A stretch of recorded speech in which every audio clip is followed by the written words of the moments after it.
২৬ জুলাই ২০২৫ এই দিনটি কচুয়ার রাজনৈতিক ইতিহাসে গর্বের এক অধ্যায় হয়ে থাকবে।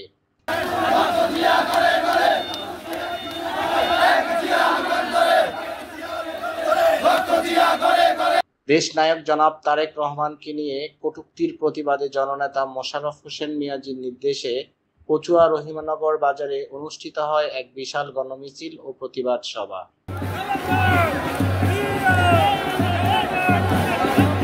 সকাল থেকেই এলাকার সর্বস্তরের নেতাকর্মী ও সাধারণ জনগণের ঢল নামে রহিমানগর বাজারে।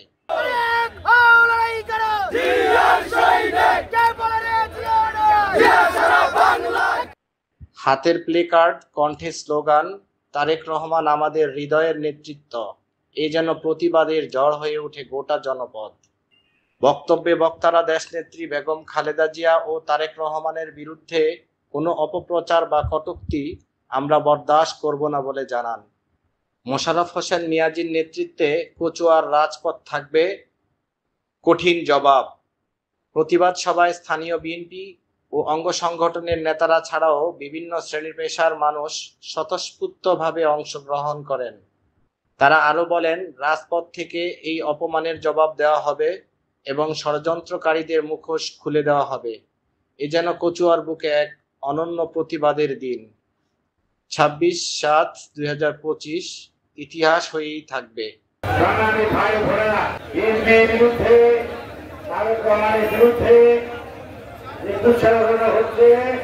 তার প্রতিবাদে দেশব্যাপী আমরা বিক্ষোভ মিছিল এবং প্রতিবাদ সমাবেশ করছি। কচুয়ার ভাই বোনেরা এবং সাংবাদিক ভাইরা, আপনারা জেনে রাখুন, আমরা জেলা রাজনীতি করে দায়িত্ব, আপনারা ভোট দিয়ে আমাদেরকে নির্বাচিত করেছেন, এই জন্য আপনাদের কাছে আমরা কৃতজ্ঞ। শেখ ফজলুর রহমান ভাই কৃতজ্ঞ, সভাপতি কৃতজ্ঞ, আমি সাধারণ সম্পাদক হিসেবে আপনাদের কাছে কৃতজ্ঞ।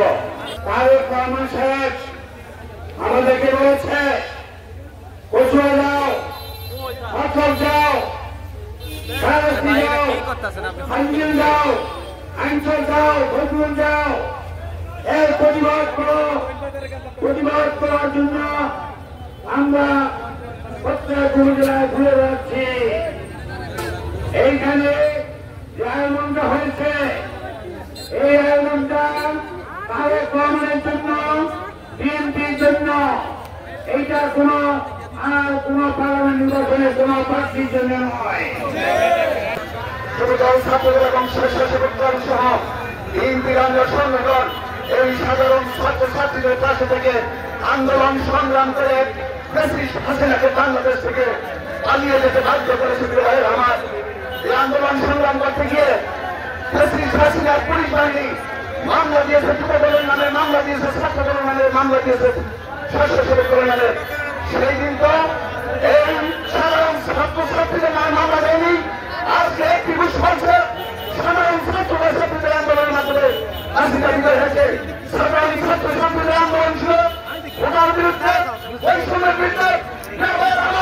সেই কোন এবং বৈষম্যের বিরুদ্ধে আন্দোলনকে তারেক রহমান ব্রিটিশে এক দফা আন্দোলনের মাধ্যমে সেদিন হাসিনা বাংলাদেশ থেকে পালিয়ে গেছে। একটি গণতান্ত্রিক দেশে নতুন দল হবে স্বাভাবিক, কিন্তু আমরা দেখতে পাচ্ছি তথাকথিত একটি সংগঠন, নতুন এনসিপি দলের একটি দল, আমাদের সঙ্গে আমাদের বিএনপি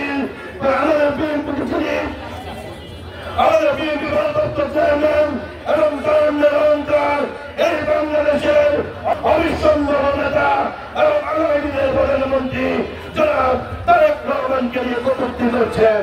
আমরা বলতে চাই, সেই জুলাই আগস্ট মতন, যে জুলাই আগস্ট মতন গোটা বিরোধী আন্দোলনে ছাত্ররা তাদের ন্যায্য অধিকার লক্ষ্যে মাঠে ছিল, তখন এই রাষ্ট্রের হিসেবে তারেক রহমান নেতৃত্ব দিয়েছিল বলে আমরা সারা বাংলাদেশে ছাত্রদলের সকল নেতা কর্মী ছাপিয়ে বলে এই বাংলাদেশে এই তথাকথিত ফ্যাসিবাদকে দূর করতে এবং বাংলাদেশ থেকে বিতাড়িত করতে। আজকে আপনাদের এই বিশাল সমাবেশ দেখে আমরা অনেক খুশি হয়েছি।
করেছেন দল থেকে যাকে নমিনেশন দেওয়া হয় তিনি তারই নির্বাচন করবেন।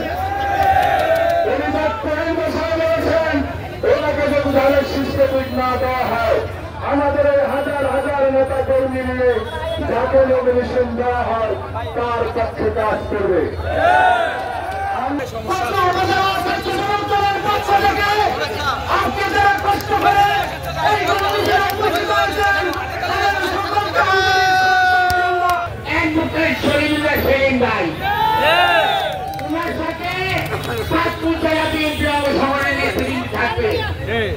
দ্বিতীয় মিছিলে থাকবে কচুর উপজেলা দিয়েছি, তৃতীয় মিছিলে থাকবে যুবদল, এরপরে থাকবে স্বেচ্ছাসেবক দল, এরপরে থাকবে ছাত্র দল, এরপরে থাকবে শ্রমিক দল।